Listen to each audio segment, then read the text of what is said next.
엄마, 아파트 팔아서 성환이 준다고? 그래, 우선비 깎고 뭐라도 차리려면 어쩔 수가 없을 것 같아.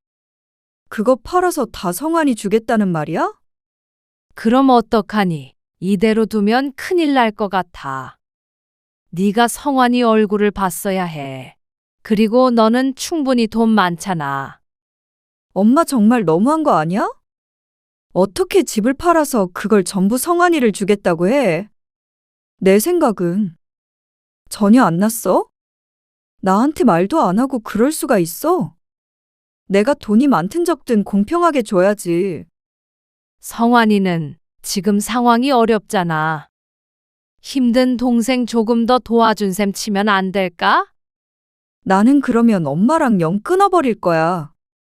오늘 이야기 속 주인공은 73세 김정숙 씨입니다. 그리고 그녀의 자식들에 관한 이야기이죠. 김 씨는 딸에게 너무나도 실망했습니다. 어쩜 이렇게 매정하고 가족 간의 정도 없이 컸는지 몰랐습니다. 어려운 형제가 있으면 서로 도와야 하는 게 가족이 아닌가 싶었습니다. 떵떵거리며 살고 있는 딸이 오히려 더 욕심이 사나웠습니다. 어쩔 수 없는 상황에서 김 씨의 집을 팔아 동생을 도와준다는 말에 연을 끊자는 딸. 딸이 돈이 궁한 것도 아니었고 김 씨가 딸을 그동안 안 도와준 것도 아니었습니다. 그런데도 남동생 잘 되는 꼴은 못 보겠다는 딸 때문에 김 씨는 마음이 아팠습니다. 어째서 돈 몇 푼에 남매 간의 의도 상하고 부모와도 연을 끊겠다는 것인지 몰랐습니다.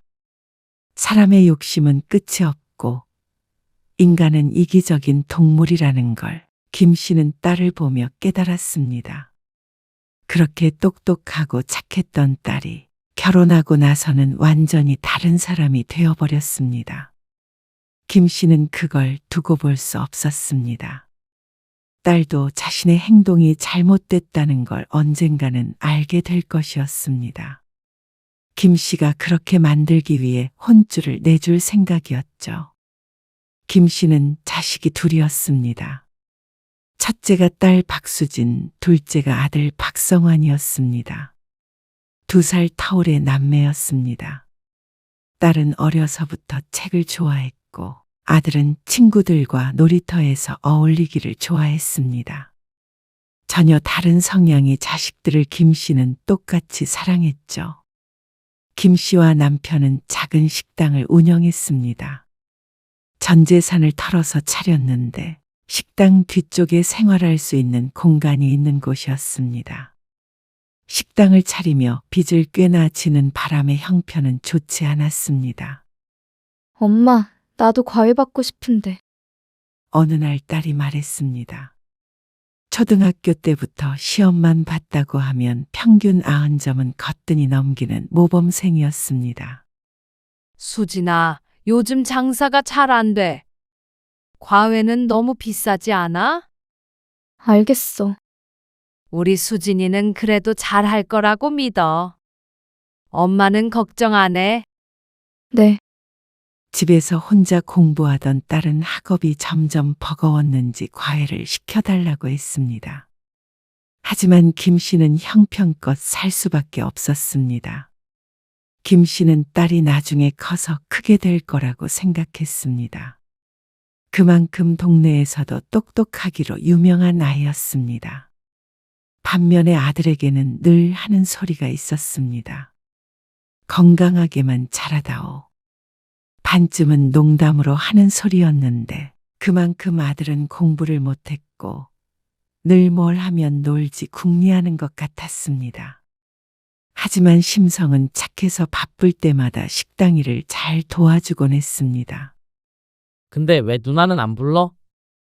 저녁에 친구들과 놀고 있는 아들을 불러서 서빙을 시켰더니 아들의 입이 툭 튀어나왔습니다. 네 누나는 학원 갔지. 너도 학원 갈래? 아니, 아들은 사람 만나는 걸 좋아해서 커도 영업사원이나 장사를 하면 좋을 것 같다고 생각했습니다.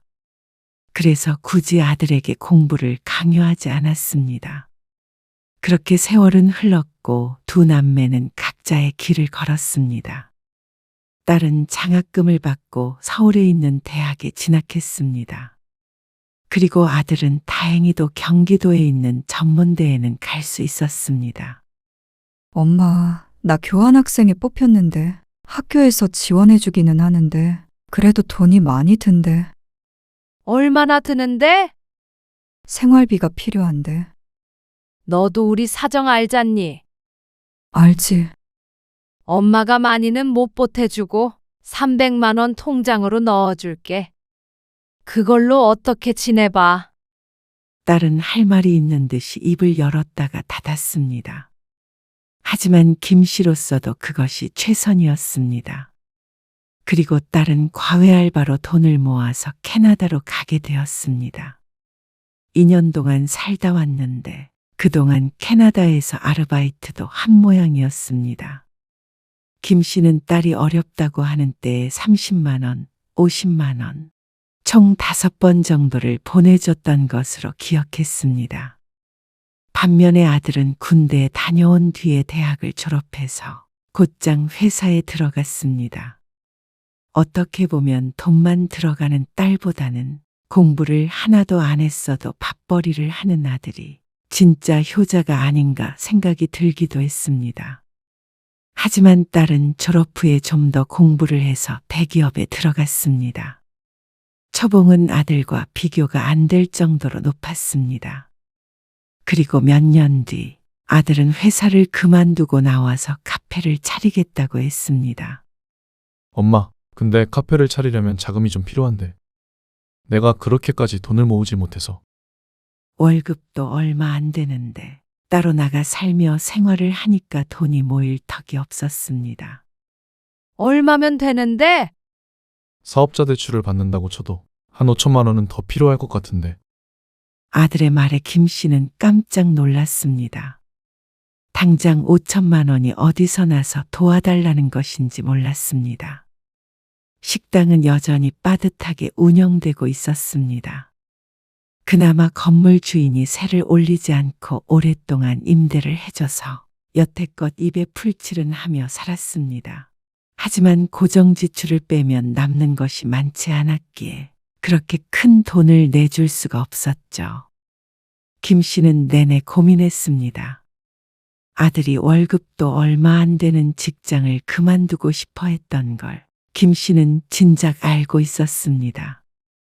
어쩌면 아들 말처럼 장사를 하는 게 나은 선택지 같았습니다. 어려서부터 사람 대하는 걸 좋아했으니 분명 차리기만 하면 어느 정도 가능성이 있을 것 같았죠.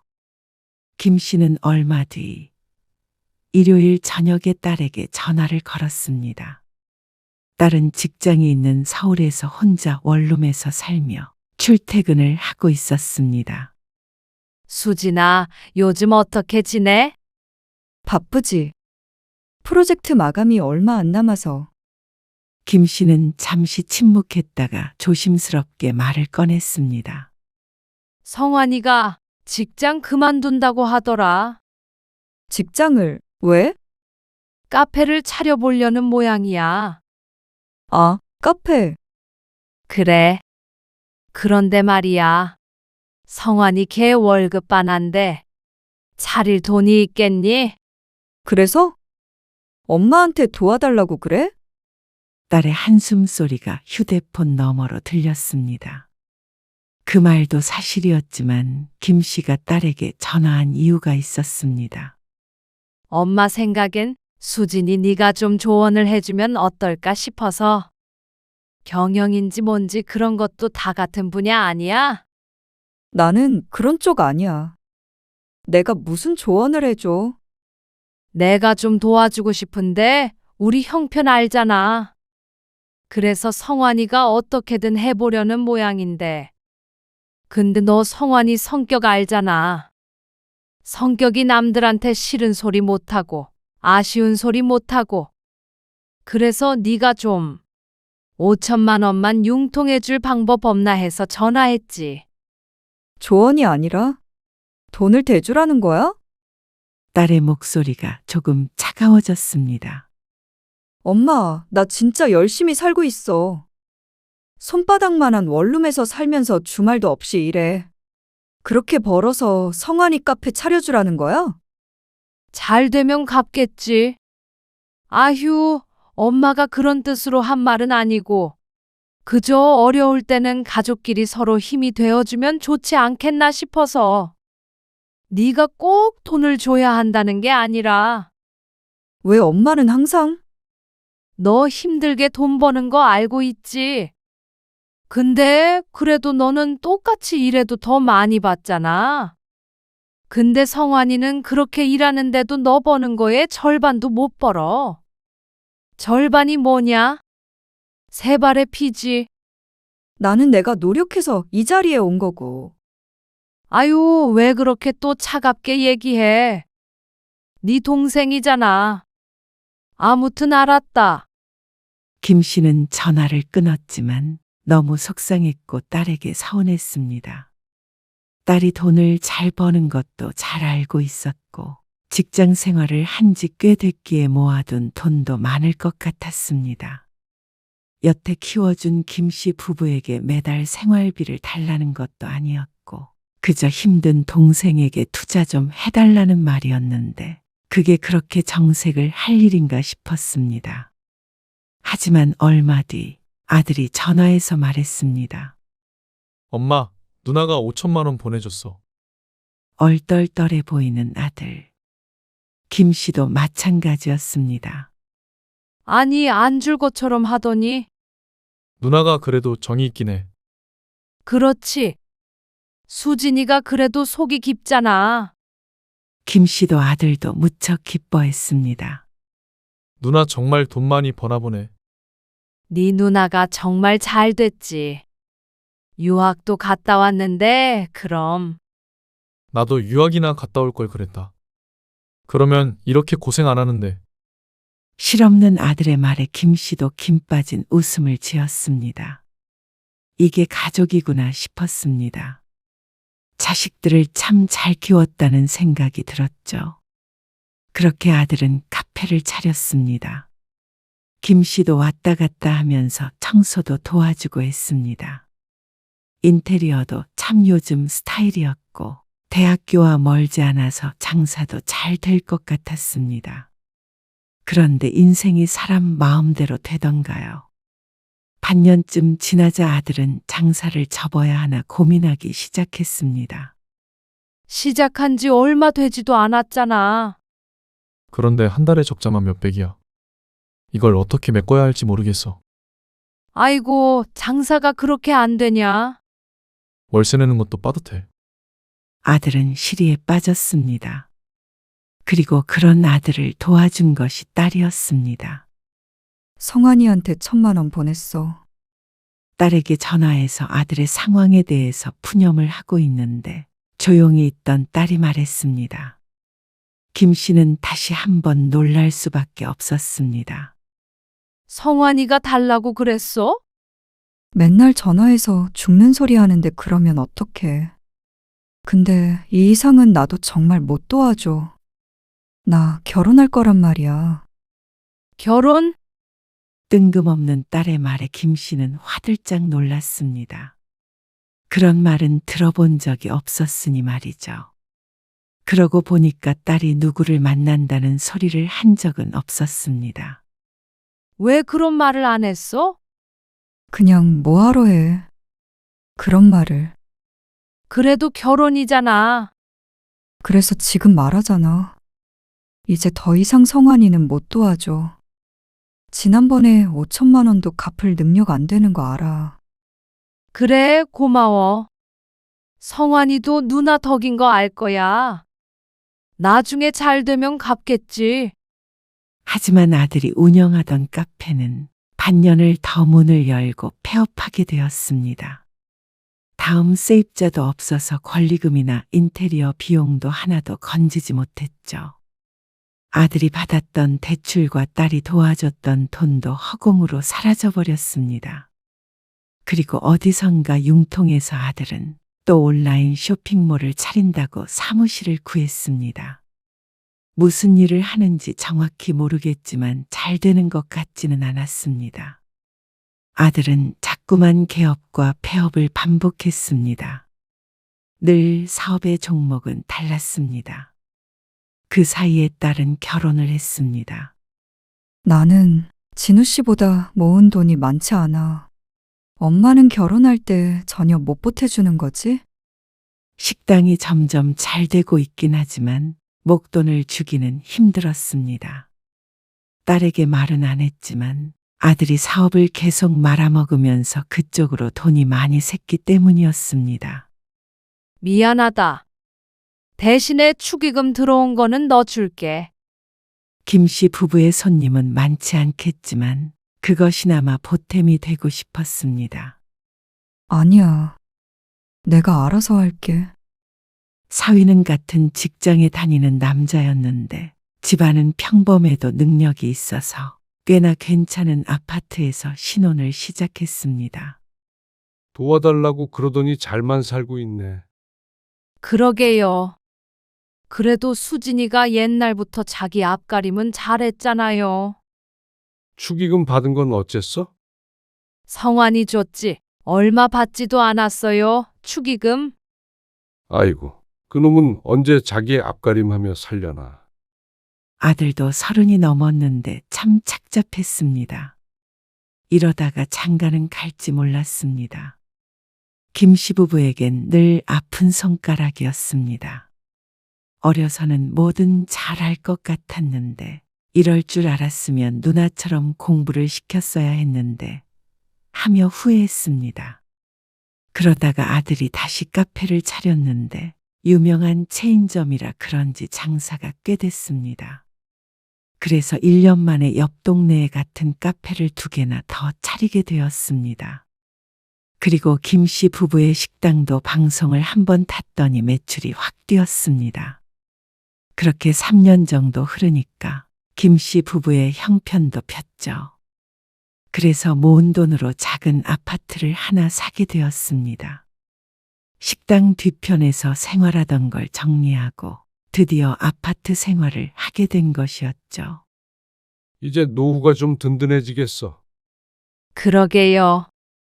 시간은 때로 놀라운 반전을 가져다 주는 듯 했습니다. 김 씨의 아파트는 아주 저렴하게 샀는데 2년 사이에 3배 가까이 뛰었습니다. 돈이 돈을 벌어다 준다고 평생 만져본 적도 없는 돈이 앉아서 생긴 셈이었습니다.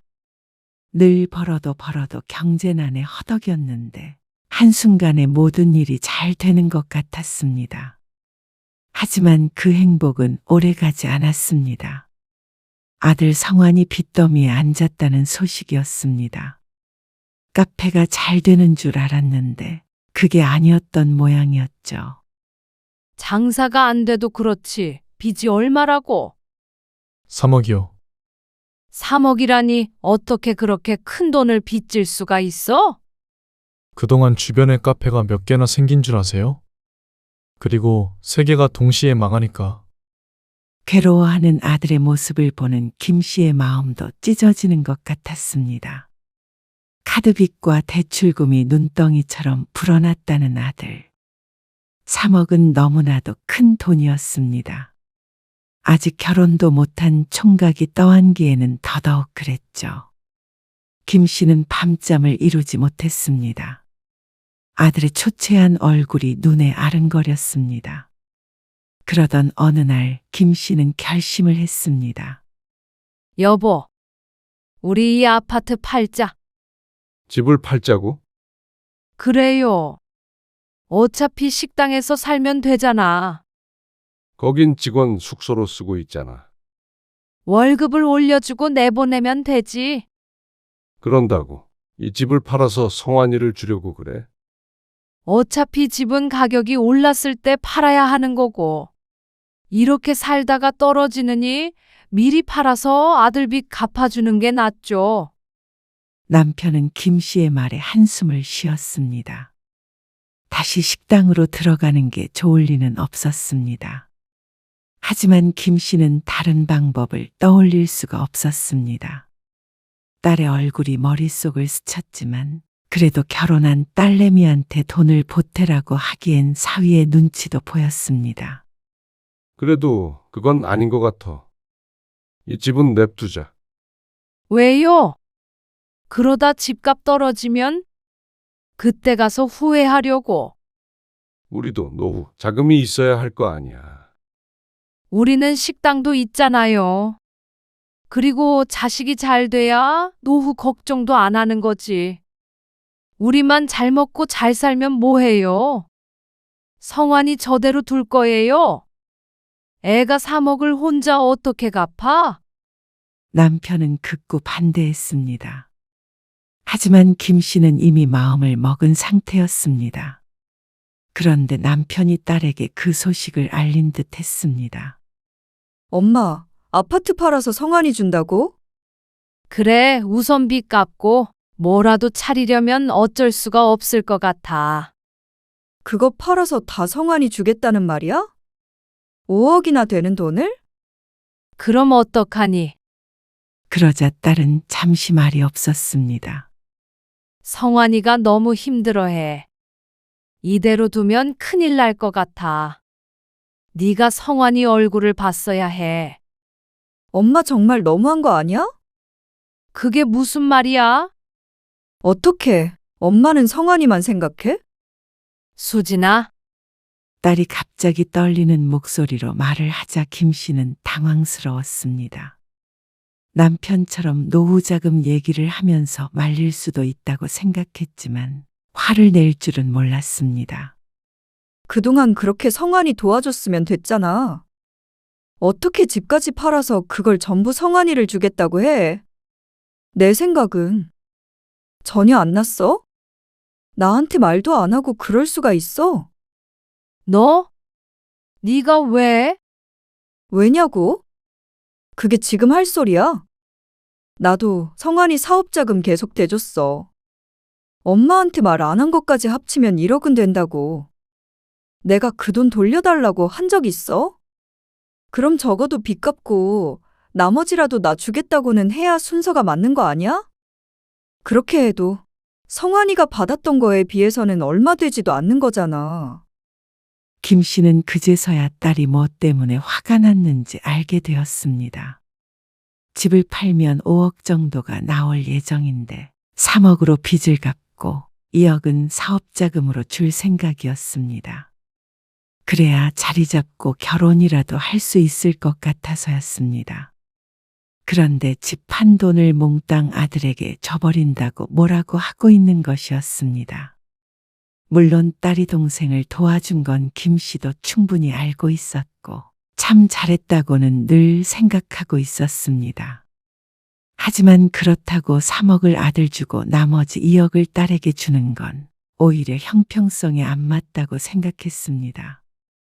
딸은 그 돈이 없어도 충분히 먹고 살만 했기 때문이었습니다. 너는 꼭 그 돈이 필요한 상황이 아니잖아. 필요하고 안 하고가 중요한 게 아니고 엄마가 성환이밖에 모른다는 게 중요한 거지. 그럴 리가 있니? 힘든 피부치 좀 도와주자는데 그게 이렇게 화낼 일이야? 내가 힘들 땐 제대로 도와준 적 있어? 그때는 형편도 어려웠고 너는 스스로 잘했잖아. 장학금도 받았고 아르바이트도 하고. 근데 성환이는 왜 혼자서 안 해도 되도록 도와줬는데? 같은 자식이잖아. 나는 그 알아서 잘한다는 말이 제일 싫어. 성환이 사고쳐서 엄마가 돈꾸러미 들고 다니면서 수습할 때 나는 다니고 싶은 학원도 제대로 못 다녔어. 대학 때부터 용돈 받아본 적도 없고. 너 유학비도 대준 거 기억 안 나니? 유학비? 300만 원 줬던 거 말하는 거야? 그 뒤로도 너 캐나다에 있을 때 몇 번 더 보냈잖아. 그거 다 합치면 얼마야? 500만 원도 안 되지. 근데 나 취업한 뒤로 그것보다 훨씬 많이 돌려줬다고 생각해. 그러자 김 씨는 말문이 막혔습니다. 다달이 생활비를 준 건 아니었지만 무슨 일이 있을 때마다 용돈을 두둑히 받았던 것은 사실이었습니다. 거기다가 동생의 사업 자금까지 보탰으니 사실 딸에게 받은 게 더 크다고 할 수 있었습니다. 엄마는 버는 돈 다 성환이 도와주는데 썼지. 근데 적어도 집 팔아서 도와주겠다고 마음 먹기 전에 내 생각 한 번은 했어야지. 이어? 없어도 돼. 근데 엄마의 그 차별적인 사랑이 너무 싫은 거야. 내가 언제 차별했다고 그래? 엄마는 기억도 못하는가 보지. 나는 학창시절 내내 성환이랑 차별받으면서 컸는데. 엄마 아빠는 성환이만 예뻐했잖아. 나는 주워온 애처럼 누구 하나 관심이나 가졌어? 힘들다고 도와달라고 해도 도와준 적이나 있어? 결혼할 때는 뭐라도 해줄 생각이나 했어? 축의금 준다고 했는데 안 받은 건 너잖아. 축의금 엄마 아빠 앞으로 얼마나 들어왔는데. 그러자 김 씨는 또 꿀먹은 벙어리가 돼버렸습니다. 정말 보잘것없는 금액이 들어온 것은 사실이었기 때문이었습니다. 하지만 김 씨는 이렇게 하나하나 따지고 드는 딸에게 실망스러웠습니다. 아무리 그래도 어떻게 동생 도와주자는 말에 이렇게 달려들 수가 있니? 가족끼리 힘들 때 도와야 하는 거잖아. 당연히 너는 잘 사니까 힘든 동생한테 더 주자는 거잖아. 그게 불공평해? 엄마는 너무 슬프다. 어떻게 그렇게 이기적이고 매정해? 그러자 딸이 차갑게 대꾸했습니다. 그 집 하세요. 하고 싶은 대로 하세요. 대신 이게 끝이에요. 갑자기 존댓말을 하는 딸이 낯설었습니다. 이게 끝이라니 그게 무슨 말이야? 다시는 연락 안 한다고요. 너 지금 돈 때문에 엄마 아빠랑 연이라도 끊겠다는 거야. 돈 때문에요? 그렇게 생각하세요. 너 왜 이렇게 변했어? 돈 좀 벌고 신분 상승한 것 같으니까 없는 가족들은 가족으로 안 보여? 더 이상 얘기하고 싶지 않아요. 전화가 끊어졌습니다. 김 씨는 한참 휴대폰을 들고 서 있었습니다. 믿을 수가 없었습니다. 그토록 착하고 이해심 많던 딸이 이런 말을 하다니. 김 씨도 이런 딸과는 더 이상 대화를 나누고 싶지 않았습니다. 이해시키려고 노력하는 것도 무의미하다고 생각했습니다. 결국 딸은 돈을 주지 않으면 납득하지 못할 것 같았기 때문이었습니다. 연을 끊자고. 그렇게 말하면 겁이라도 먹고 생각을 달리할 줄 안 모양이었습니다. 김 씨는 딸이 괘씸했습니다. 그래서 보란듯이 집을 팔아서 아들에게 줄 생각이었습니다. 어떤 의미로는 딸에게 가족의 정의란 무엇인지 알려주고 후회하게 만들어줄 작정이었습니다. 결국 딸에게 친정은 이곳이었으니 말이죠. 비빌 언덕이 없어진다는 게 어떤 의미인지 딸이 스스로 깨닫기를 바랐습니다. 집을 파는 과정은 순조롭게 진행되는 것 같았습니다. 부동산에 내놓자 보러 오는 사람들이 꽤 있었으니 말이죠. 가격 협상도 거의 마무리 단계였습니다. 김 씨는 그 돈이면 빚을 정리하고 아들이 좀 더 사람답게 살 수 있을 거라고 생각했습니다. 그런데 부동산으로부터 전화 한 통을 받게 되었습니다.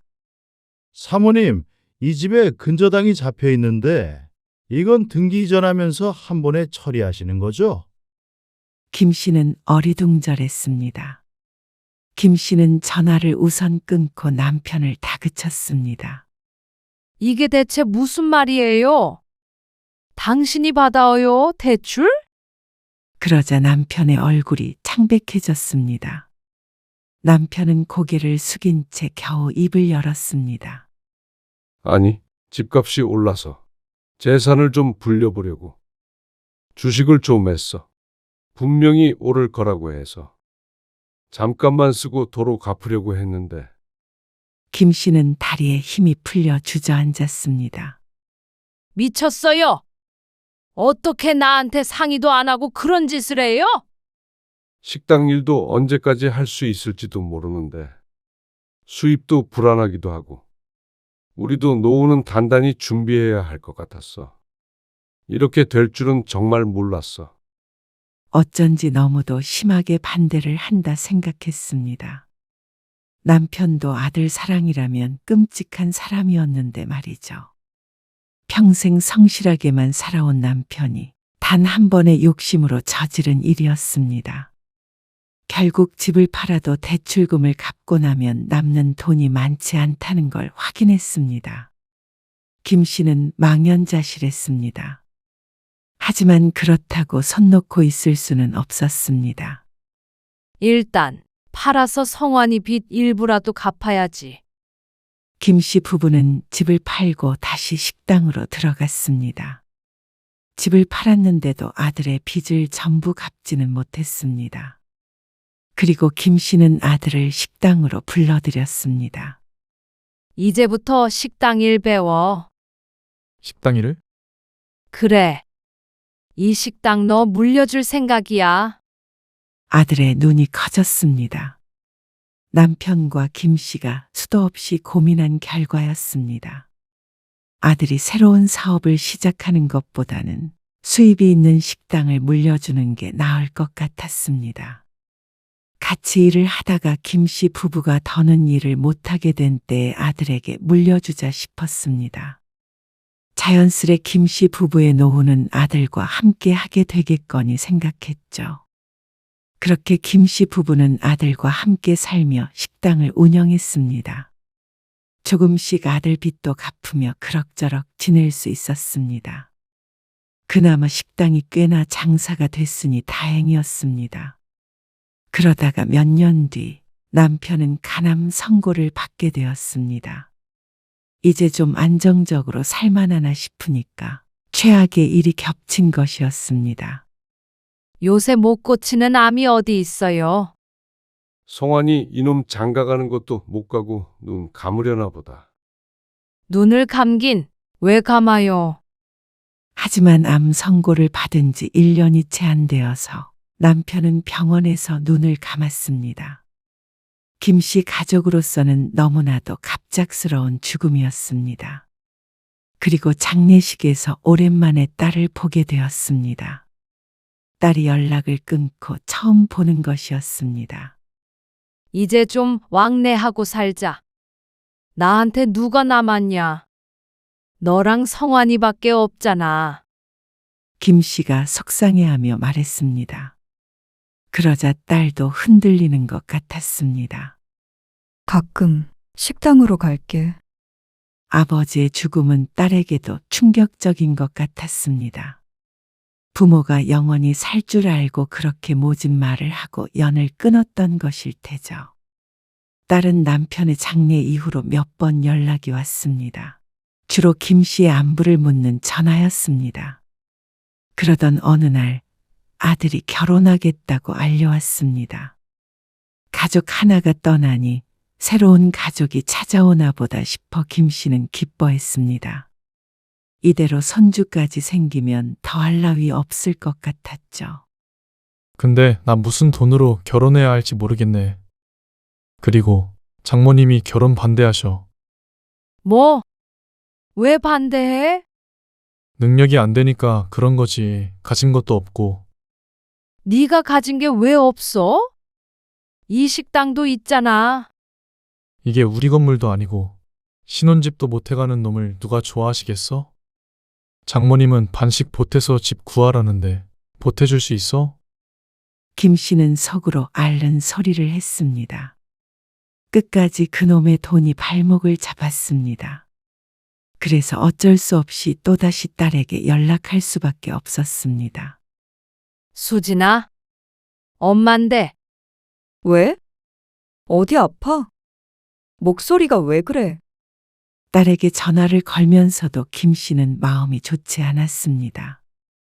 딸에게서 좋은 반응이 있을 것 같지 않았죠. 하지만 딸의 걱정스런 목소리에 어쩐지 용기가 났습니다. 그렇게 정이 많던 딸이니까 이번에도 부탁을 들어줄지도 몰랐습니다. 성환이 있잖아. 성환이가 왜?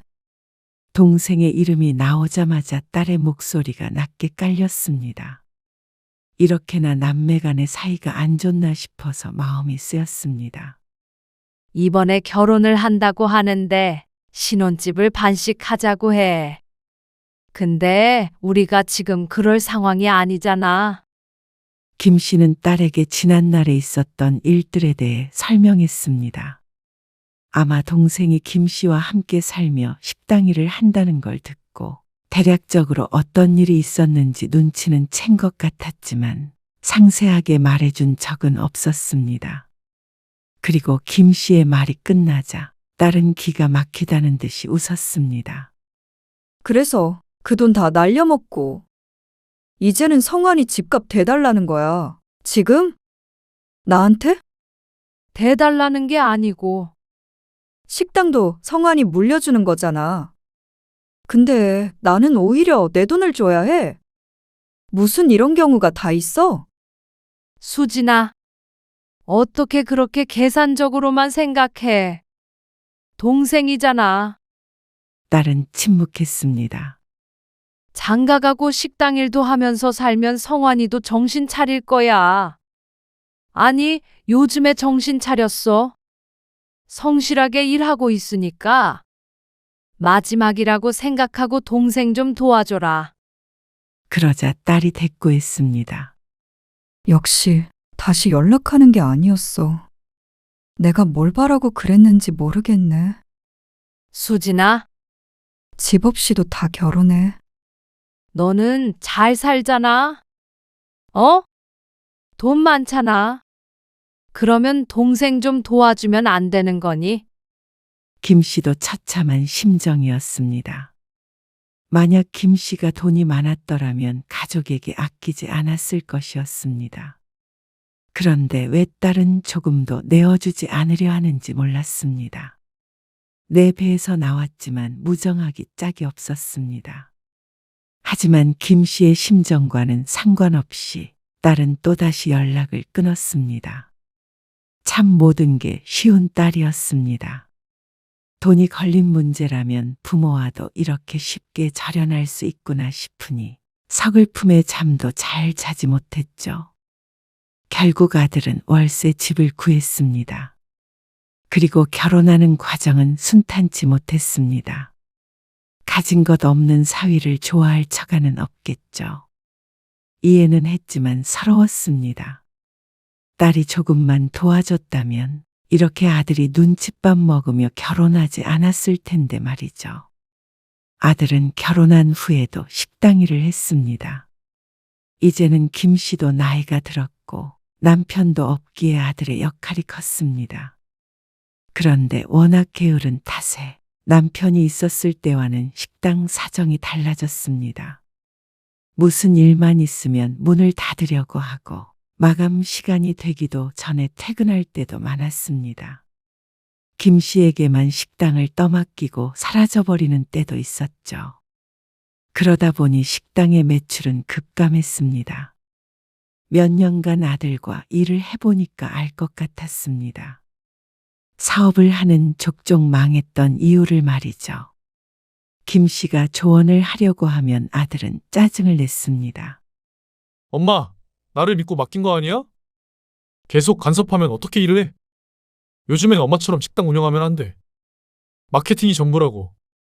그러면서 홍보 비용으로 한 달에 200만 원 넘는 돈을 썼습니다. 그러니까 재정 상태는 점점 더 나빠질 수밖에 없었습니다. 실제로 홍보 비용으로 썼는지 안 썼는지도 미지수였습니다. 그런데 설상가상으로 김 씨의 건강도 나빠지기 시작했습니다. 스트레스 때문인지 자주 복통을 호소했습니다. 병원에 가보니까 위가 안 좋다고 했죠. 큰 병은 아니었지만 김 씨는 두려웠습니다. 이대로 모든 걸 잃어버릴 것만 같았습니다. 세금 고지서가 쌓였습니다. 식당은 적자가 나는 때도 있었습니다. 손님은 떨어졌고 아들은 속상해서 식당에서 술을 마시기도 했습니다. 며느리와의 사이도 좋지 않은 모양이었습니다. 그러던 어느 날 아들이 사라졌습니다. 엄마, 미안해. 더는 못하겠어. 짧은 문자 한 통만 남기고 연락이 끊겼습니다. 며느리에게 연락해 보았지만 이혼을 할 거라는 충격적인 말을 듣게 되었습니다. 사랑으로 살아보려고 했는데 더 이상 못하겠다며 김 씨에게 미안하다고 했습니다. 김 씨는 며느리를 설득해 보려는 생각조차 할 수 없었습니다. 아들과 연락이 닿지 않는데 어떻게 이혼을 하지 말란 소리를 할 수 있을까요? 모든 게 엉망진창이었습니다. 그리고 결국 식당은 폐업했습니다. 권리금을 받아서 작은 집이라도 구해야겠다 싶었는데 경기가 안 좋아 세입자가 쉽게 들어오질 않았습니다.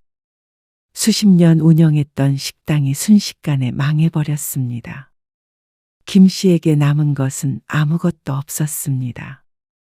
당장 생활비를 걱정해야 할 판이었습니다. 보증금만 받고 나와서 우선 작은 원룸을 구했습니다. 그런데 다달이 돈이 나와야 하는데 뭘 새로 차리기에도 김 씨는 나이를 먹은 상태였습니다. 70대에 도대체 뭘 할 수 있을지 몰랐습니다. 식당 보증금과 모아둔 돈 조금으로 앞으로의 인생을 살아갈 수 있을지 미지수였습니다. 아들은 여전히 연락이 되지 않았습니다. 하지만 아들 탓을 할 수도 없었습니다. 아들도 빚이 조금 남아 있어서 그렇게 희망적인 상황은 아닐 것 같았습니다. 밥은 제대로 먹고 사는 것인지 걱정이 됐습니다. 그리고 겨울이 깊어가던 어느 날, 김 씨는 오랜 고민 끝에 딸의 집을 찾아가기로 했습니다. 딸의 집을 방문하는 것은 처음 있는 일이었습니다. 그동안엔 늘 바빠서 제대로 신경을 못 쓰고 산 것 같았습니다. 아파트 단지 입구에 서서 김 씨는 한참 망설였습니다. 깔끔하게 정돈된 화단과 고급스러운 아파트 외관이 김 씨를 주눅들게 했습니다. 그리고 초인종을 누르는 손이 떨렸습니다. 잠시 후 문이 열리고 굳은 표정의 딸이 나왔시옵뿐이다. 여기까진 어쩐 일이세요? 그냥 보고 싶어서 그렇지. 김 씨의 목소리는 예전과 달리 힘이 없었습니다. 딸은 잠시 망설이다가 문을 열어주었습니다. 들어오세요. 거실은 운동장만 했고 집에서 느는한 향이 났습니다. 김 씨가 커다란 소파에 앉자 방에서 어린 아이가 나왔습니다. 그동안 연을 끊고 살던 기간이 길었던지라 손주는 처음 봤습니다. 하지만 김 씨는 손주보다 중요한 용건이 있었습니다. 식당 정리하고 나왔어. 네, 그리고 성환이도 이제 연락도 안 되고. 그런데요. 짧은 대답이 돌아왔습니다. 김 씨는 입술을 깨물었습니다. 다 잃고 혼자 원룸에서 지내고 있다. 앞으로 먹고 살기도 막막하고. 너라도 좀 도와주면 안 되겠니? 딸이 고개를 들어 김 씨를 바라보았습니다. 그 눈빛은 차갑기보다는 지쳐 보였습니다. 엄마, 나 원룸 살면서 취업 준비할 때도, 직장 다닐 때도 한 번도 내가 사는 곳에 와본 적 없었지. 근데 이제 엄마가 원룸에 살게 되니까 우리 집에 찾아오게 됐네. 딸의 말을 듣고 보니 자신이 그랬나 싶었습니다. 한 번도 딸이 사는 집에 간 적이 없었나? 결혼 전에는 찾아간 적이 있었던 것 같은데 머릿속이 복잡해졌습니다. 생각이 나지 않았습니다. 내가 그동안 너한테 무심했던 건 미안해. 그래도 너 이만큼 살 수 있도록 키워준 건 부모잖아. 김 씨도 억울했습니다. 딸은 김 씨가 자신에게 아무것도 해준 것이 없는 것처럼 말했는데 그건 사실이 아니었습니다. 내가 이만큼 산 게 엄마 덕이라는 거야? 그래. 너 공부시켜줬으니까 이렇게 좋은 직장 다니고 좋은 남편 만났지. 나 공부할 때 문제집도 선생님한테 얻어다 쓰고 그랬었는데, 캐나다에서도 얼마나 힘들었는지 모르지? 거기서 아르바이트를 하면 얼마나 할 수 있었겠어. 하루에 한 끼 먹은 적도 있었는데, 엄마는 모르지. 말을 안 하는데 어떻게 알아? 엄마한테 전화하면 성환이 얘기밖에 안 했잖아. 항상 성환이 걱정뿐인 엄마한테 뭘 더 말할 수 있었겠어. 그리고 얘기했는데 난 잘 알 거라며. 그게 끝이었잖아. 근데 이제 와서 성환이 때문에 다 잃으니까 이제 와서 딸을 찾아? 엄마는 내가 매정하다고 했지만 나한테는 세상에서 엄마가 제일 매정한 사람이야. 그건 성환이는 앞가림을 잘 못하니까. 그러니까 누나인 내가 이해해야 했던 거지? 그래. 엄마는 그런 뜻이 아니었어. 엄마도 나랑 연 끊고 잘 지냈잖아. 원했던 대로 집 팔아서 성환이 도와줬고, 식당도 물려줬고, 다 해줬잖아. 내 생각은 조금도 안 했잖아. 미안하지만 나도 나 안 사랑하는 부모 부양하면서 살 생각 없어. 엄마만 보면 어린 시절 생각나서 괴로워. 하다못해 손주 이름도 안 물어보는데 내가 왜 엄마를 도와야 해? 너 정말 피도 눈물도 없구나. 김 씨의 중얼거림이 작게 흘러나왔습니다. 엄마 부양할 사람은 내가 아니라 성환이잖아. 성환이한테 가요. 김 씨는 딸의 집에서 나올 수밖에 없었습니다. 김 씨는 한참을 문 앞에 서 있다가 힘없이 돌아섰습니다. 집으로 돌아온 정 씨는 혼자 방 구석에 앉아 있었습니다. 작은 테이블 위에는 오래된 가족 사진이 놓여 있었습니다. 사진 속에서 김 씨는 아들의 어깨에 손을 올리고 환하게 웃고 있었고, 딸은 한 발짝 떨어진 곳에서 희미한 미소를 짓고 있었습니다. 평생 열심히 살았습니다. 가족을 위해 모든 것을 바쳤다고 생각했습니다. 하지만 지금 김 씨의 곁에는 아무도 없었습니다. 김 씨는 아들보다도 딸이 야속했습니다. 아들과 딸의 상황이 엄연히 다른데 어떻게 똑같은 잣대를 가지고 생각할 수 있는지 딸에게 다시 찾아가 묻고 싶었습니다. 더 사랑하고 덜 사랑하고의 문제가 아니었습니다. 그런데 그런 부모의 마음을 딸은 끝까지 몰라줬습니다. 그리고 한 달, 두 달이 지나도록 누구에게도 연락이 오지 않았습니다. 김 씨도 나이 먹고 손주 재롱을 보면서 가족끼리 행복한 시간을 보내고 싶었습니다. 그뿐이었습니다. 하지만 모든 것이 손가락 사이로 빠져나간 모래처럼 사라져버렸습니다. 문득 떠오른 손주의 얼굴에 김 씨는 휴대폰을 들었습니다. 딸에게 손주의 이름을 물어볼 작정이었습니다. 그리고 딸과의 관계를 되돌리고 싶었습니다. 경제적으로 도움을 받지 못한다고 하더라도 말이죠. 그래야 이 외로움이 사라질 것 같았습니다. 지금 거신 번호는 없는 번호입니다. 다시 확인하시고 하지만 들리는 기계음에 허탈해질 뿐이었습니다. 김 씨는 시간을 되돌리고 싶었습니다. 되돌려서 다시 시작해보고 싶었습니다. 과연 딸이 바라던 게 무엇이었는지, 김 씨가 어떤 선택을 해야 옳았는지 알고 싶었습니다. 하지만 이제는 너무 늦었습니다. 쓸쓸하고 고독했습니다. 무너진 가족을 그리워하는 말년은 비참했습니다. 하지만 결국 딸도 아들도 연락이 닿지는 않았죠.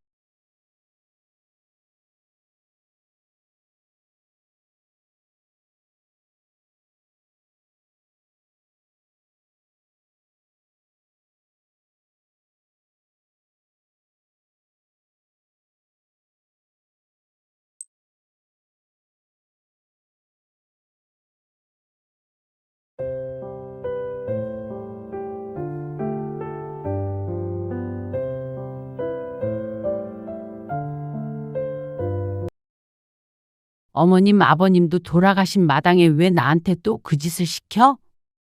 왜 당신이 나한테 시집살이를 시키냐고. 말이면 단 줄 알아? 차라리 음식하는 게 힘드니까 좀 도와달라고 말을 해야지. 뭐가 어째? 그게 내가 하고 싶은 말이야.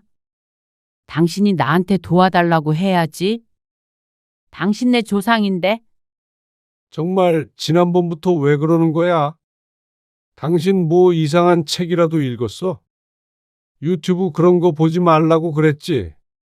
당신이나 그런 것 좀 보고 세상 돌아가는 것 좀 배워. 내가 좋은 말로 하니까 남편이 우스워. 이럴 거면 나랑 뭐하러 결혼했어? 결혼을 했으면 당신은 우리 집 식구잖아. 왜 남의 일처럼 그러는 거야? 맨날 힘들다 아프다 하면서 죽는 소리만 하고 말이야. 그래, 그러니까 말이야. 당신이랑 뭐하러 결혼해서 그 고생을 하고 산지 나도 정말 모르겠어. 내가 그냥 등신이었지. 3년도 아니고 35년 동안이나 그러고 살았으니까 말이야. 누굴 탓하겠어? 근데 말이야. 그렇게 미련하게 살았어도 앞으로도 그렇게 살라는 법은 없잖아. 앞으로 그렇게 안 살면 뭐, 이혼이라도 하게? 할 거야. 이혼? 오늘 이야기 속 주인공은 60세 양현경 씨입니다. 그리고 그녀의 남편에 관한 이야기이죠. 양 씨는 25세의 남편과 결혼해서 35년간 결혼 생활을 했습니다. 무심하고 가부장적인 남자와 어떻게 이렇게 오랜 세월 함께 살았나 몰랐습니다. 양 씨는 올 겨울 설을 마지막으로 남편과 결혼을 했습니다. 명절에 일을 하다가 쓰러져서 응급실에 다녀와도 설거지를 시켰던 시집에서 수십 년 시집살이를 했습니다. 그리고 그걸 방관하기만 하고 당연한 양 씨의 의무라고 여기던 남편. 이름처럼 단 한 번도 양 씨의 편이 되어준 적이 없던 남의 편이었습니다. 평소에도 그랬지만 특히나 명절만 되면 그와 결혼한 걸 후회하게 했습니다. 시부모님이 모두 돌아가시고 친척 모임이 없어진 뒤로도 남편은 양 씨에게 그동안 수고했다고 하기는커녕 우리끼리라도 차례를 지내자고 했습니다. 말은 우리였지만 사실상 양 씨에게 일방적으로 희생을 강요하는 것이었죠. 여태껏 해왔던 것처럼 말이죠. 양 씨는 살기 위해 남편과의 결혼을 택했습니다. 그렇지 않는다면 남은 인생까지 내내 말라 비틀어진 식물처럼 살 것 같았습니다. 그리고 새로운 삶을 선택하기로 한 양 씨는 처음으로 명절에 웃을 수 있었죠. 양 씨는 창문 사이로 들어오는 아침 햇살에 눈을 떴습니다. 휴대폰으로 시간을 보니 오전 9시 반이었습니다. 예전 같았으면 상상도 할 수 없는 시간이었습니다. 추석 당일 9시 반까지 잠들어 있다니. 양 씨는 천천히 몸을 일으켰습니다. 침실은 고요했습니다. 아니, 집 전체가 고요했습니다. 새벽부터 달그락거리는 그릇 소리도, 기름이 지글거리는 소리도, 시어머니의 호통이나 남편의 잔소리도 없었죠.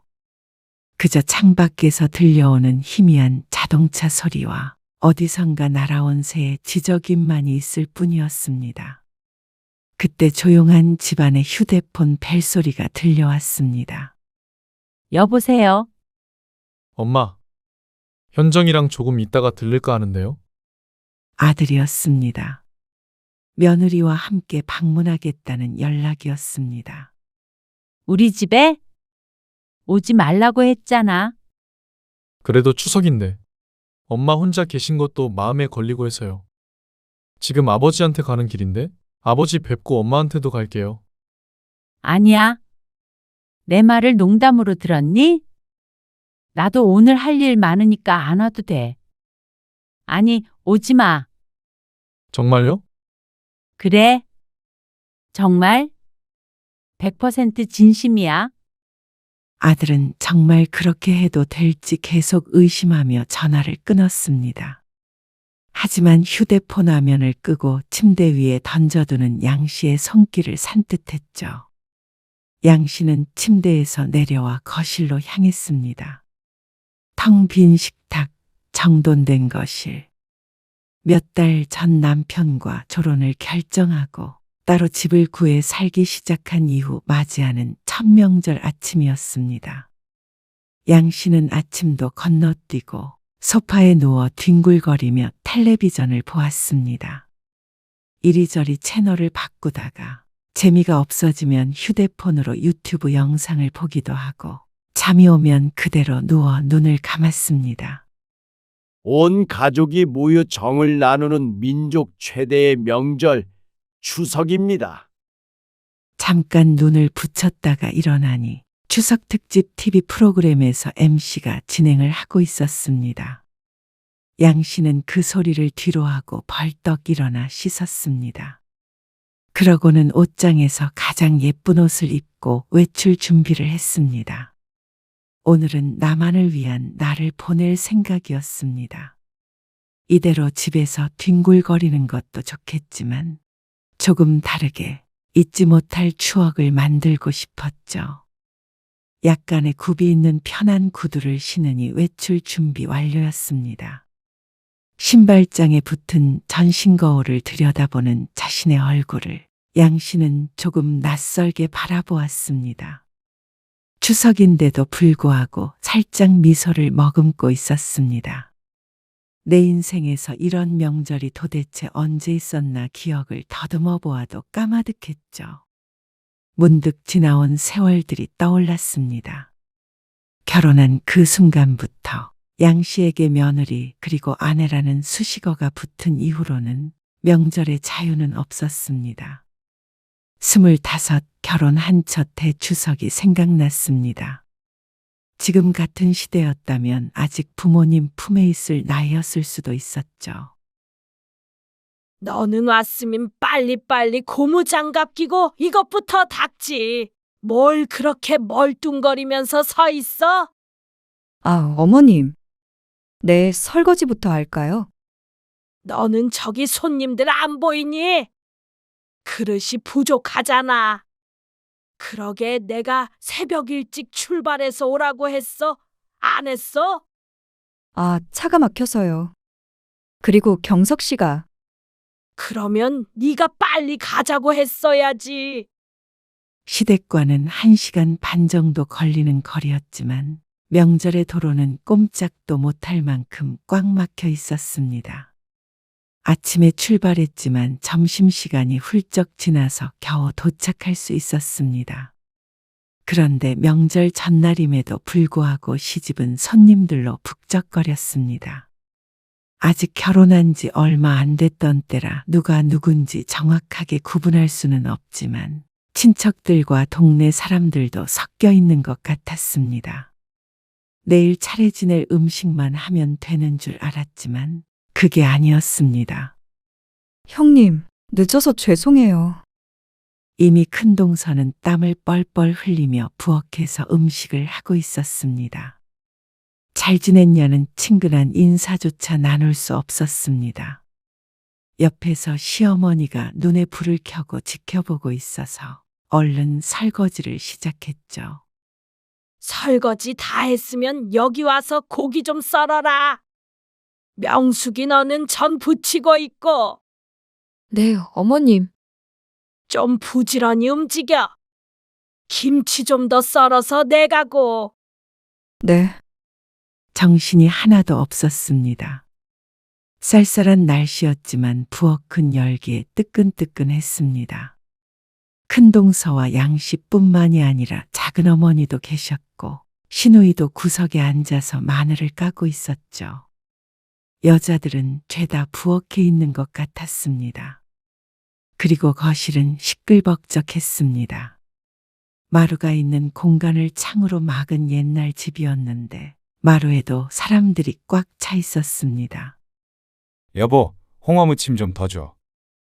그때 거실에서 남자들과 함께 막걸리를 마시고 있던 남편의 목소리가 들렸습니다. 너는 홍어무침 달라는 소리 안 들리니? 아, 들었어요. 잠시만요. 양 씨는 고기를 썰다 말고 얼른 접시에 홍어를 담았습니다. 그렇게 부엌과 거실을 오가며 심부름을 하고 다음날 차례를 위한 전도 부쳤습니다. 안주로 먹을 전도 부쳐야 해서 몇 시간 동안이나 땀을 흘리며 전을 부쳤습니다.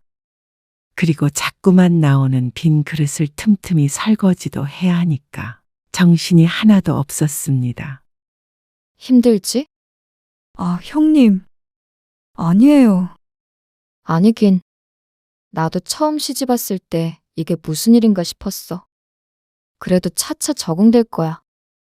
큰동서의 말에 양 씨는 고개를 숙였습니다. 위로를 하려는 건지 겁을 주려는 말인지 몰랐습니다. 우리 여자들은 여기에다가 대충 상펴서 밥 먹자. 아침밥도 대충 물에다 말아서 먹었고 점심은 거른 상태였습니다. 이제는 저녁을 먹을 시간이었는데 시어머니는 부엌 한켠에 작은 상을 펴면서 말했습니다. 거실은 대부분 남자들이었습니다. 또는 고모님이나 동네 어르신들 그리고 아이들이 있었죠. 그러다 보니 부엌에서 일을 하는 며느리들의 자리는 없었습니다. 그마저도 하도 거실에서 뭘 가져다 달라고 재촉하는 바람에 제대로 먹지도 못했습니다. 밥이 입으로 들어가는지 코로 들어가는지 모르게 해치워야 했죠. 다 먹었으면 얼른 치우고 밖에 뭐 부족한 거 없는가 한번 봐라. 그리고 내일 차례 지낼 음식들 작은 방에 잘 놓고. 네, 어머님. 양 씨는 딸만 셋인 집에서 자랐는데 기독교인 부모님 때문에 차례나 제사는 지내본 적이 없었습니다. 그리고 친정엄마가 주부였으니 양 씨 스스로 음식을 해본 경험이 별로 없었습니다. 아마 그날 평생 해본 음식보다 많은 양을 했던 것 같았습니다. 상을 차리면 누군가 먹었고 상을 치우면 또 다시 누군가 그 자리에 앉았습니다. 양 씨는 음식을 데우고 차리고 치우고를 반복했습니다. 술자리는 밤 늦게까지 이어져서 밤 11시가 되어도 끝이 나지 않았습니다. 아이들은 방에 들어가서 다 같이 잤고 술에 취해 골아떨어진 사람들도 있었습니다. 남편의 얼굴은 떨어진 반찬을 가져다 주러 갈 때만 잠깐씩 볼 수 있었습니다. 아, 오랜만에 가족들 만나니까 좋네. 그리고 자정이 지나고 1시쯤이 되었을 때 돌아갈 사람들은 돌아갔고 남편도 방 한구석에 자리를 잡고 누웠습니다. 술을 종일 마셨으니 얼굴은 빨갰고 배는 올챙이처럼 튀어나와 있었습니다. 식구들 많으니까 재밌지? 그러면서 푸아하 웃는 얼굴을 베개로 한 대 치고 싶었습니다. 재미? 당신은 내가 오늘 재밌어 보였어? 왜? 맛있는 거 많이 먹고 좋잖아. 당신이나 그랬겠지. 그 맛있는 음식들을 다 누가 만들었다고 생각하는 거야? 에이, 다 같이 하니까 그렇게 힘들지도 않았잖아. 태평한 남편의 말에 결혼한 지 얼마 안 되었지만 어쩐지 후회가 되는 기분이었습니다. 평소에도 가부장적인 것은 느꼈지만 시집에 오니까 그 모습이 두드러졌습니다.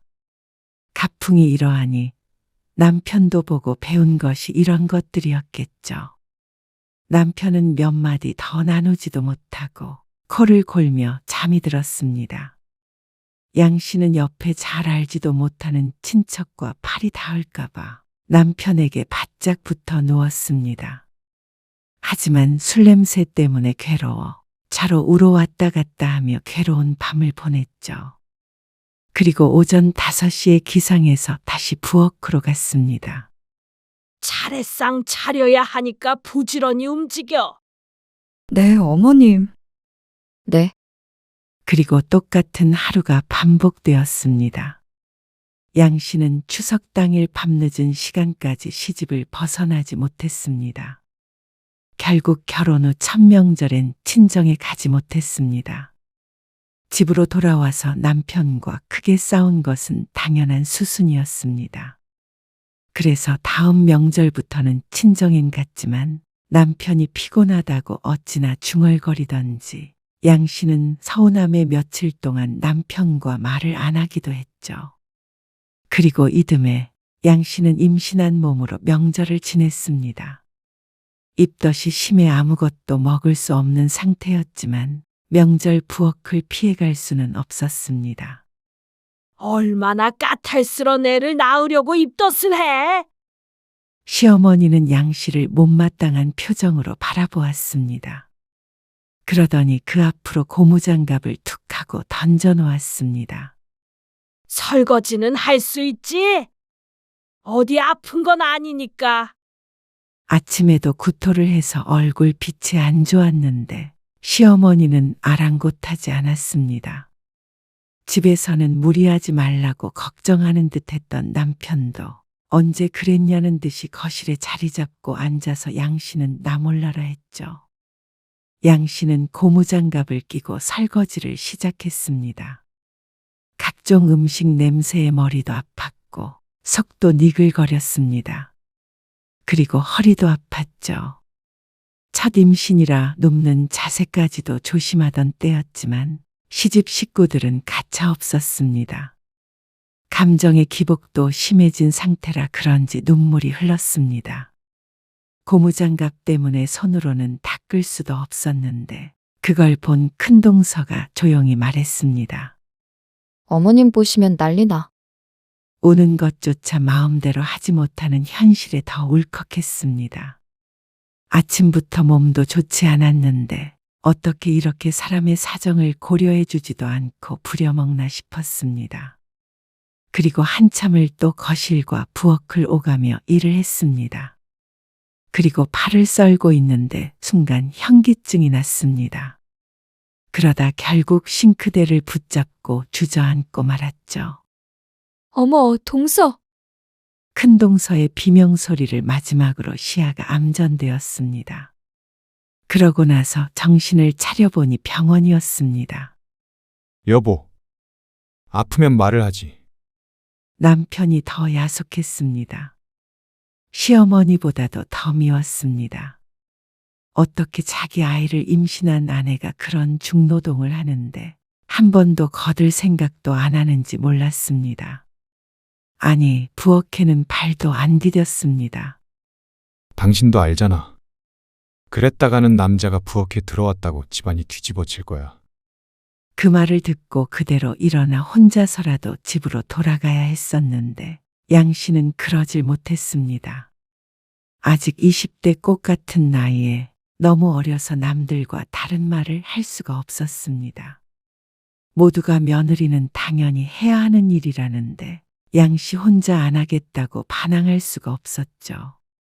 유일한 내 편이 남편이었을 텐데 남편조차 양 씨에겐 어느 정도 미안한 마음이 있지만 그럼에도 불구하고 어쩔 수 없이 받아들여야 하는 일이라고 생각했습니다. 그래도 부모님이랑 같이 사는 것도 아니고 1년에 몇 번 되지도 않잖아. 제사나 집안 행사까지 합치면 못해도 한두 달에 한 번씩은 있는 일이었습니다. 다만 명절이 좀 더 가혹했을 뿐이었죠.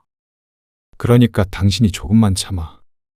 옛날 분들이라 내가 어떻게 하질 못해. 그리고 영양제를 맞고 시집으로 돌아갔을 때 양 씨가 들은 첫 마디는 이것이었습니다.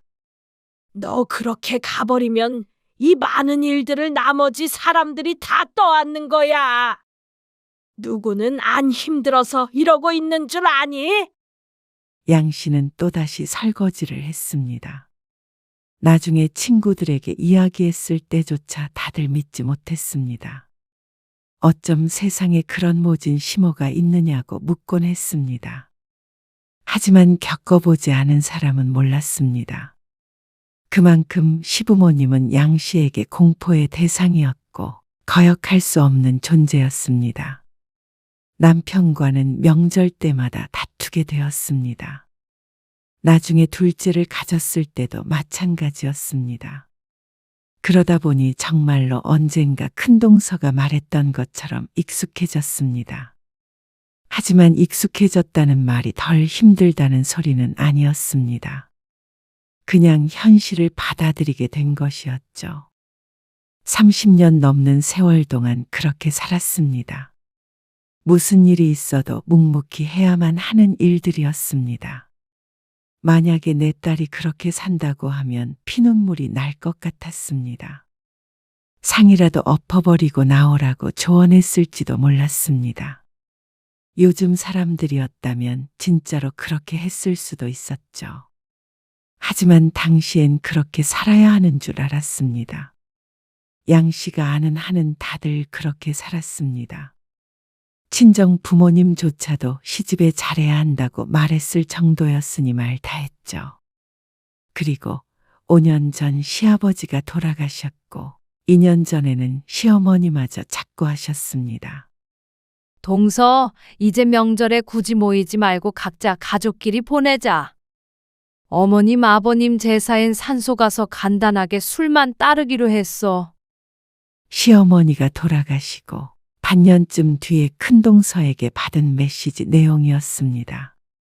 아주버니와 다른 시누이들도 모두 동의했다고 했습니다. 양 씨는 너무 얼떨떨했습니다.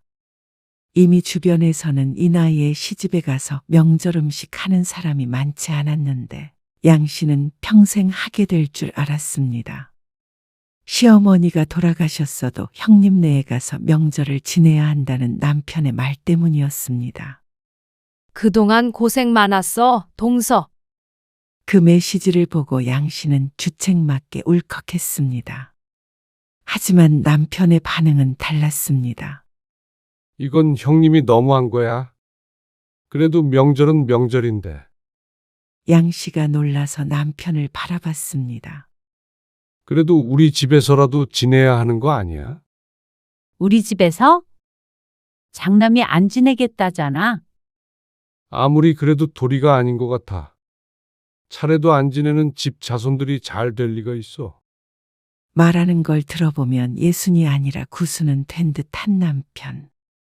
평생을 양 씨가 시집에서 쥐어짜인 것처럼 평생을 차례상에 절하며 살았으니 어색할 만도 했습니다. 그런데 정말로 남편은 형님에게 전화를 걸었습니다. 우리 집에서라도 지내자고 하는 것을 다행히도 그쪽에서 반대를 했습니다. 워낙 강경하게 나오니 남편도 형님에게 더 대들 수는 없어서 화를 참으며 전화를 끊었습니다. 정말 우리나라가 어떻게 되려는지 모르겠네.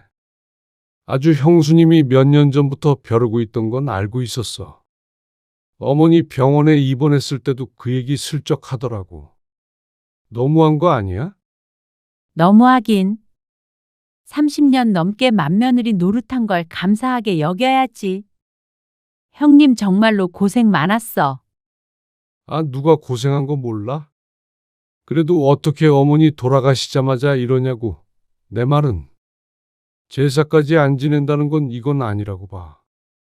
난 산 사람이 더 중요하다고 생각해. 더 이상은 나도 못하겠으니까 우리 집에서 차례 지내잔 소리는 절대 하지 마. 당신도 아주 똑같아. 명절에 음식 좀 한다고 매번 생색이나 내고 말이야. 뭐? 생색? 1년에 그런 날 몇 번이나 있다고 그래. 그리고 남들 다 하는 건데. 왜 우리 집 여자들만 이 난리야? 남편의 말에 어처구니가 없었습니다.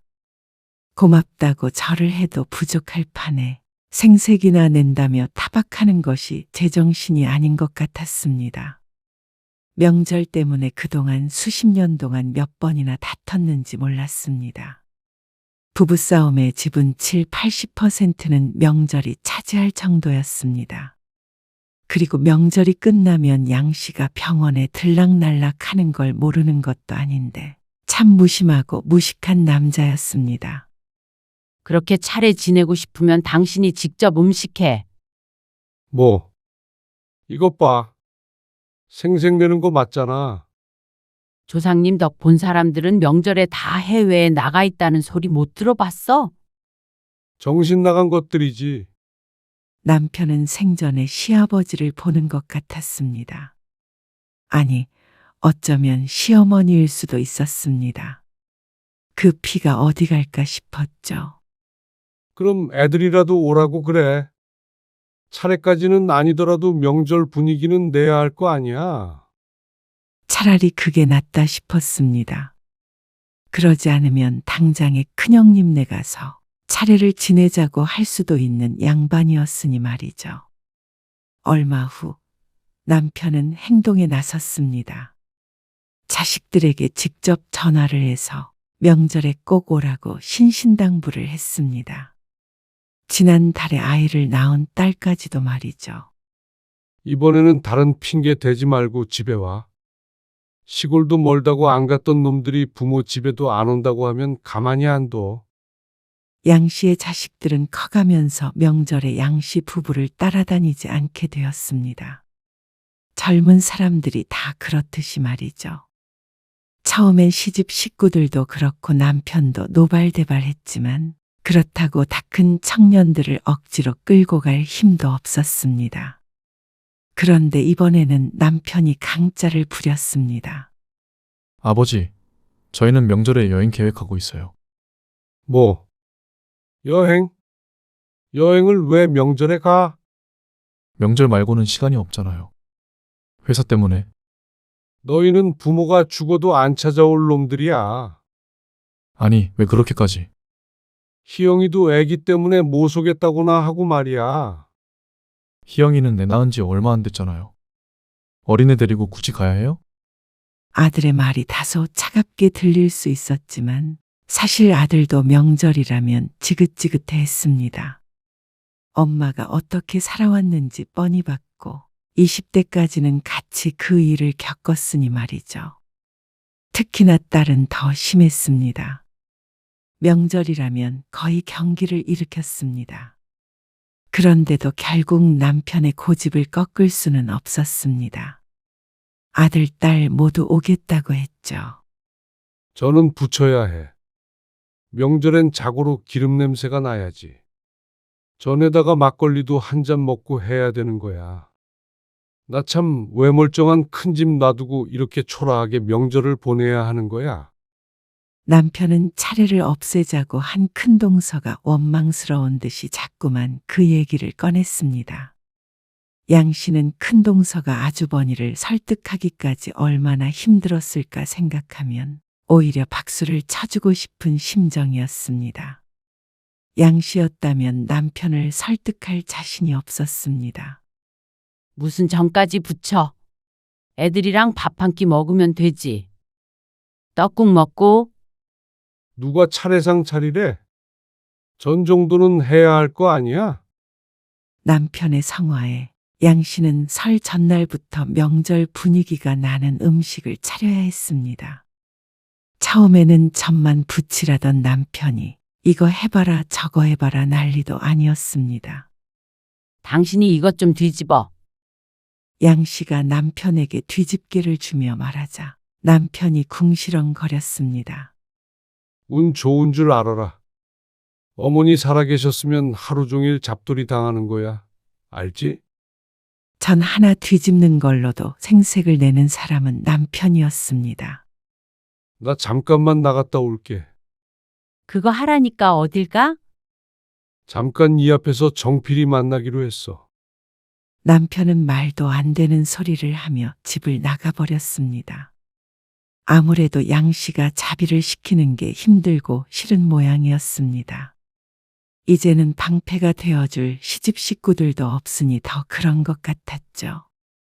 결국 남편은 아들 며느리가 집에 도착했을 때 돌아왔습니다. 모든 음식은 양 씨 혼자 준비했습니다. 그냥 밥만 먹을 건데 뭘 이렇게나 차리셨어요. 아들이 밥상을 보고는 착잡하다는 듯이 말했습니다. 이제 그만하신다면서. 그러니까 말이다. 네 아빠가 명절 분위기가 꼭 나야 된다잖아. 전 같은 거 요새 누가 먹는다고요. 양 씨의 표정이 어두워지자 아들도 속상하다는 듯이 말했습니다. 엄마가 해주신 게 맛없다는 게 아니고 불필요하게 고생하지 마시라고요. 차례를 없앴다고 했을 때 누구보다도 자식들이 속 시원해했습니다. 그런데 또 이렇게 명절이라고 상을 차려놨으니 답답할 만도 했습니다. 양 씨도 누구보다 스스로가 답답했습니다. 어머님, 제가 좀 도울게요. 아니야. 너는 꼼짝도 하지 말고 앉아 있어. 의자에서 일어나려는 며느리를 양 씨가 억지로 앉혔습니다. 왜? 고부간에 보기 좋게 나란히 서서 부엌에 있으면 좋지. 허허 웃으면 하는 말에 찬물을 끼얹어 버리고 싶었습니다. 너도 좀 배워라. 나중에 우리 제사 지내주려면. 그리고 며느리에게 엉뚱한 말을 했죠. 무슨 우리 제사를 지내? 그러면 안 지내? 며느리가 제사상 차리는 법은 알아야지. 그런 말 말어. 우리 죽으면 제사 지내지 마. 알았지? 그 말에 남편은 또 기분이 나쁜 모양인지 한마디를 참지 못했습니다. 좋은 거 가르친다. 명절에도 음식 하기 싫다고 차례를 없애네 어쩌네 그러더니 이런 때 아니면 가족끼리 어떻게 모인다고 그러는 거야? 내가 제사밥 먹자고 이런 말 해? 제사라도 지내야 형제들끼리 한 번씩 만나고 그러는 거잖아. 만나고 싶은 사람은 다 알아서 만나겠지. 제사 없어서 못 만나나? 그리고 모이는 게 잘못됐다는 게 아니라 며느리만 희생시키는 게 잘못됐다는 거지. 희생? 시집 왔으면 당연히 해야 하는 일이야. 양 씨의 가슴이 답답했습니다. 남편이 이 모양이니 양 씨가 평생 시집에 부엌대기로 산 것이었습니다. 남편만 자신의 편을 들어줬다면 좀 더 편안하게 살았을 테죠. 다 그렇게 살았어. 장모님이라고 그렇게 안 살았겠어? 그러니까 그렇게 살아온 사람들 다 병들었어. 당신만 그걸 모르지. 나 요리할 때마다 손목에 보호대 차고 명절 끝나면 허리에 침 맞으러 다녀. 당신 그거 알지도 못하겠지만 남편의 얼굴이 울그락불그락해졌습니다. 이런 얘기 그만해. 애들 앞에서 싸우고 싶지 않으니까. 양 씨도 애써 화를 누그러뜨렸습니다. 괜히 자식들 앞에서 못 볼 꼴을 보인 것 같았습니다. 남편은 내내 저기압이었습니다. 그리고 다음 날 딸이 왔을 때도 그놈의 명절이 어쩌고 하는 얘기를 귀가 따갑도록 했습니다. 애기 낳은 게 대수냐? 그래도 명절에는 부모한테 얼굴은 비춰야 될 거 아니야. 그걸 가지고 못 오겠다고 해? 네 엄마도 너희 임신했을 때도 낳은 지 얼마 안 됐을 때도 시골 가서 일도 했어. 너는 와서 일하라는 것도 아닌데 왜 핑계를 대? 와서 엄마가 해준 음식 먹고 다 같이 시간 보내면 그게 얼마나 좋냐? 아빠, 애기도 어리고 나도 몸이 힘들어요. 그리고 명절 말고 평소에도 볼 수 있는데 꼭 이렇게까지 해야 해? 요즘에 명절엔 다들 각자 보내잖아요. 이게 지 엄마 닮아가지고. 남편이 불편한 기색을 감추지 않았습니다. 양 씨는 고개를 절레절레 저었습니다. 젊었을 땐 이 정도는 아니었는데 나이 드니까 남편도 똑같았습니다. 그냥 똑같은 시집 식구의 일원 중 하나였습니다. 꼰대라고 할 수 있었죠. 예순이면 요즘엔 늙은 것도 아니고 신세대들은 그 나이에도 자식 방문 마다하고 부부끼리 여행 다니는 사람들도 많았습니다. 그런 시대의 변화가 남편만은 비켜간 것 같았죠. 다음에는 이렇게 밥상도 차리지 말자고 다짐했습니다.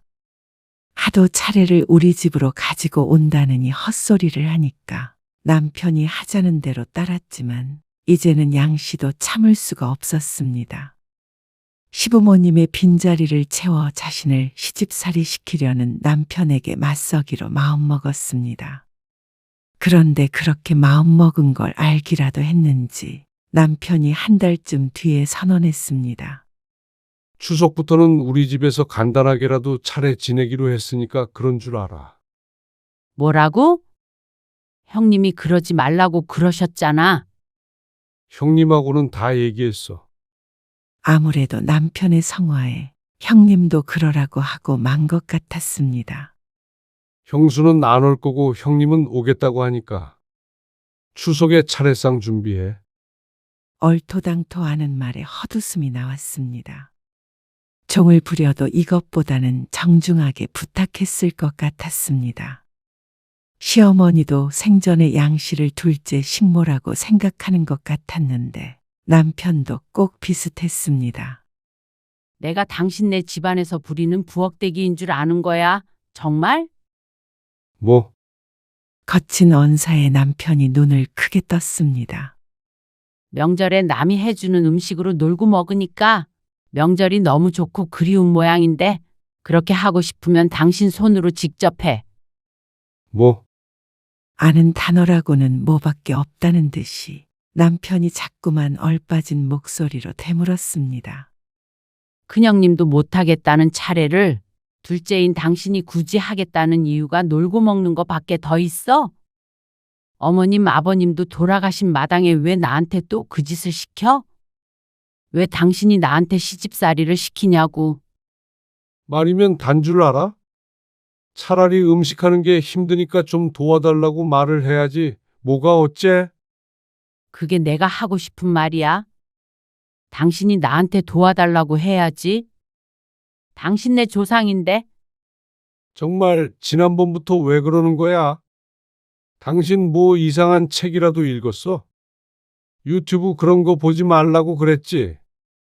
당신이나 그런 것 좀 보고 세상 돌아가는 것 좀 배워. 내가 좋은 말로 하니까 남편이 우스워. 이럴 거면 나랑 뭐하러 결혼했어? 결혼을 했으면 당신은 우리 집 식구잖아. 왜 남의 일처럼 그러는 거야? 맨날 힘들다 아프다 하면서 죽는 소리만 하고 말이야. 나도 어머니 살아계실 때 중간에서 난처했던 적 많아. 그래? 그러니까 말이야. 당신이랑 뭐하러 결혼해서 그 고생을 하고 산지 나도 정말 모르겠어. 내가 그냥 등신이었지. 3년도 아니고 35년 동안이나 그러고 살았으니까 말이야. 누굴 탓하겠어? 근데 말이야. 그렇게 미련하게 살았어도 앞으로도 그렇게 살라는 법은 없잖아. 그래서 차례에 안 지내겠다는 거야? 형님한테 다 말해뒀단 말이야. 제기도 다음 주에 가져오기로 했다고. 아니, 차례를 안 지내겠다는 말이 아니라 당신이랑 더 이상 못 살겠다는 소리야. 그러자 남편은 순간 할 말을 잃었는지 입만 벌리고 있었습니다. 팔이라도 한 마리 들어갔으면 하는 실없는 생각을 하며 양씨도 아무 말 않고 앉아 있었습니다.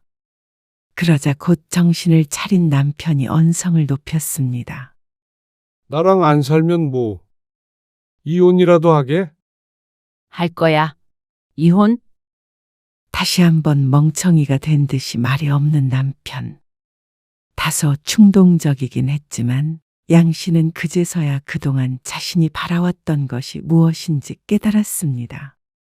속으로만 끙끙 앓고 화병을 다스린 세월이 수십 년이었습니다. 다들 이렇게 산다기에 참고 살았습니다. 무심한 남편이 그동안 고생했다, 수고했다 소리를 안 해도 속으로는 고마워하겠지 하며 견뎠습니다.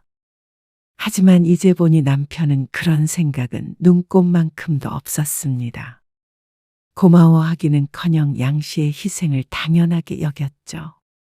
이런 남편과 뭐하러 그 긴 세월 동안 여보 당신 하며 살았나 몰랐습니다. 아니, 여보 당신도 한 적이 있었나 싶었습니다. 무뚝뚝하고 자기중심적인 남편 때문에 속상해서 베개짓을 적셨던 적도 한두 번이 아니었으니 말이죠. 지금 나랑 이혼을 하겠다고? 남편은 얼떨떨한 목소리로 되물었습니다. 제대로 생각하고 말해. 입 밖으로 내뱉는다고 다 말인 줄 알아. 후회하지 마. 그런데 양 씨는 살면서 이렇게 냉정하게 생각했던 때가 없는 것 같았습니다. 가슴은 뜨거웠지만 머리는 차가웠습니다. 결코 후회할 것 같지 않았습니다. 단 하나 후회되는 게 있다면 이 말을 진작에 하지 못했던 세월이 후회될 뿐이었습니다. 이혼하자. 더 이상 이렇게 살고 싶지 않으니까 당신 혼자 살면서 차례를 지내든 구슬하든 알아서 해. 뭐? 당신 진짜 명절 때문에 나랑 이혼하자는 거야? 고작 그런 이유야? 고작이라고 생각된다면 그것만으로도 이혼할 이유는 충분하다고 봐. 뭐? 그리고 명절이 아니라 당신 때문에 이혼하는 거야. 당신의 그런 태도 때문에 더 이상 당신이랑 살기 싫어진 거라고. 누가 이혼해 줄 줄 알고 그런 소리 해? 내가 뭐 바람을 폈어? 아니면 도박을 했어? 그거랑 비슷하게 나빠. 당신이 이혼 안 해준다고 하더라도 나는 당신이랑 안 살 거야. 그게 당신 마음대로 돼? 안 될 건 뭐야? 양 씨는 정말로 보름 뒤에 집을 나왔습니다. 황당해하던 남편의 표정이 지금도 눈에 선했습니다. 정말 양 씨가 집을 나갈 거라고는 상상조차 못 해본 것 같은 얼굴이었습니다. 그냥 며칠 삐져 있다가 말겠거니 생각하는 것 같았죠. 하지만 양 씨는 딸의 도움을 받았습니다. 살던 집과 다소 떨어진 곳에 작은 아파트를 구했습니다. 남편이 이혼을 안 해줘도 이렇게 살 생각이었습니다. 당장 못 들어와. 남사스럽게 이게 지금 뭐 하는 짓이야? 내가 창피해서 딴 사람들한테 말도 못 꺼내. 마누라 집 나갔다고. 요즘엔 이런 걸 조론이라고 해. 조론? 그래? 혼인 생활 졸업해버리는 거지. 나도 35년 동안 열심히 살았으니까 졸업시켜줘. 지금 장난하자는 거야, 뭐야? 남편은 양 씨에게 윽박을 질렀다가 회유했다가 갖은 노력을 했습니다. 양 씨를 제자리로 돌려놓으려고 했습니다. 하지만 양 씨는 꿈쩍도 하지 않았습니다. 가벼운 마음으로 나온 것이 아니었습니다. 순간의 일탈도 아니었습니다. 양 씨가 남편과 다시 합칠 가능성은 0이었습니다. 남편은 아닌 모양이었지만 양 씨는 그랬습니다. 두어 달쯤 지나 남편도 지쳤는지 집으로 들어오라고 하지 않았습니다. 서류 정리하자. 이혼해. 내가 왜? 당신도 언젠가 맘 바뀔 수도 있는데. 남편은 끝내 이혼만은 안 하겠다고 버텼습니다. 양 씨도 그런 남편과 굳이 감정 싸움을 하지 않았습니다. 따로 사는 것만으로도 숨통이 트여서 좀 너그러워진 것도 같았습니다. 그리고 이번 추석이 된 것이었죠. 전신거울에 비춘 양 씨의 모습은 평소 명절과는 아주 달랐습니다. 아가씨 때처럼 어여쁘지는 않았지만 그래도 나름대로 꾸민 태가 났습니다. 그리고 집 밖을 나섰습니다. 그리고 영화관으로 향했습니다. 예전에는 딸과 몇 번 가기도 했었는데 자식들이 바빠지면서 가보지 못했던 곳이었습니다. 더군다나 혼자서 가는 건 처음이었죠. 한국 영화가 개봉했길래 무슨 내용인지도 모르고 영화표를 끊고 기다렸습니다. 커피를 한 잔 마시면서 영화 시간을 기다리는데 어쩜 이렇게 설레는지 몰랐습니다. 추석인데 영화관에 사람이 참 많았습니다. 양 씨가 기름 냄새에 절여지는 동안에 많은 사람들이 이렇게 즐거운 시간을 보내고 있었겠구나 생각하면 씁쓸하기도 했습니다. 양 씨는 혼자서 울고 웃으며 영화를 봤습니다. 이렇게 집중해서 영화를 본 것은 처음이었습니다. 팝콘도 거진 다 한 통을 다 먹었죠. 그리고 나와서 산책을 했습니다. 해가 져가는 풍경이 참 아름다웠습니다. 그때 남편에게서 전화가 왔습니다. 양 씨는 전화를 받지 않았습니다. 혼자만의 시간을 방해받고 싶지 않았죠. 마트로 가주세요. 좀 더 어두워지자 양 씨는 택시를 타고 집 근처 마트로 향했습니다. 그리고 평소에 먹고 싶었던 치킨 한 통과 세일하는 회 한 접시를 샀습니다. 그리고 이름도 모르는 외국 맥주를 4캔을 사서 집으로 돌아왔습니다. 드라마나 볼까? 텔레비전을 켜고 못 봤던 드라마를 켰습니다. 그리고 마트에서 사온 치킨과 회를 꺼내서 맥주와 함께 먹으니까 이곳이 천국이구나 싶었습니다. 시간을 보니 추석이 끝나가고 있었습니다. 세상에 이렇게 평화로운 추석을 보낼 수 있나 하는 생각이 들어서 피식 웃었습니다. 작년 같았으면 상상도 못할 일이었습니다. 이제서야 내 삶을 되찾은 것만 같았죠. 누구 눈치를 그렇게 보며 살았나 생각하면 허탈하기도 했습니다. 하지만 양 씨는 이내 고개를 저었습니다. 앞으로의 명절은 모두 오늘과 같을 테니 우울할 일도 없었습니다. 밤이 깊어갔지만 전처럼 허리가 아프지도 않았고 서글프지도 않았습니다. 누군가가 원망스럽지도 않았죠. 편안한 자세로 맥주를 2캔째 따고 있는데 또다시 남편에게서 전화가 걸려왔습니다. 이번에는 전화를 받았습니다. 왜 자꾸 전화해? 차례는 잘 지냈어? 나 혼자 차례를 어떻게 지내라는 거야? 시도도 안 해봤어? 진짜 이런 식으로 할 거야? 전화도 안 받고 내 생각은 하나도 안 났어? 나는 오늘 너무너무 행복했어. 이렇게 행복해도 되나 싶을 정도로. 그러자 남편이 침묵했습니다. 오늘 혼자 영화도 보고 산책도 하고 왔는데 너무 즐거웠어. 그리고 앞으로도 이렇게 살고 싶으니까 당신도 나 원망 말고 잘 지내봐. 차례도 몇 번 지내봐. 하다 보면 익숙해지더라. 그러고는 전화를 끊었습니다. 남편이 혼자서 차례를 지낼 거라고는 생각되지 않았습니다. 평생 안 해본 일을 할 사람은 아니었죠. 하지만 이제 양 씨는 신경 쓰지 않았습니다.